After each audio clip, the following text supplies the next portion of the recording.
आप जानते हैं, कल पहलगाम में धर्म को निशाना बनाते हुए आतंकवादियों द्वारा किए गए कायरतापूर्ण हमले में हमारे देश ने अनेक निर्दोष नागरिकों को खोया है। इस घोर अमानवीय कृत्य से हम सभी गहरे शोक और दर्द में हैं। सबसे पहले मैं उन सभी परिवारों के प्रति अपनी गहरी संवेदना व्यक्त करता हूं जिन्होंने अपने प्रियजनों को खोया है। इस दुखद समय में दिवंगत आत्माओं की शांति के लिए मैं परमात्मा से प्रार्थना करता हूं।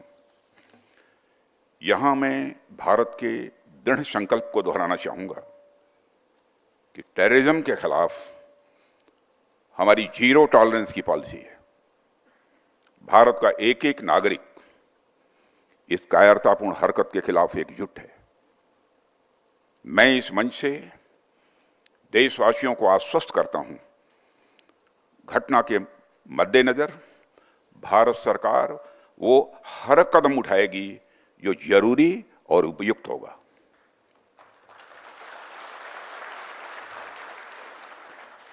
और हम सिर्फ उन लोगों तक नहीं पहुंचेंगे जिन्होंने इस घटना को अंजाम दिया है, हम उन तक भी पहुंचेंगे जिन्होंने पर्दे के पीछे बैठकर हिंदुस्तान की सरजमी पर ऐसी नापाक हरकतों की साजिशें रची हैं।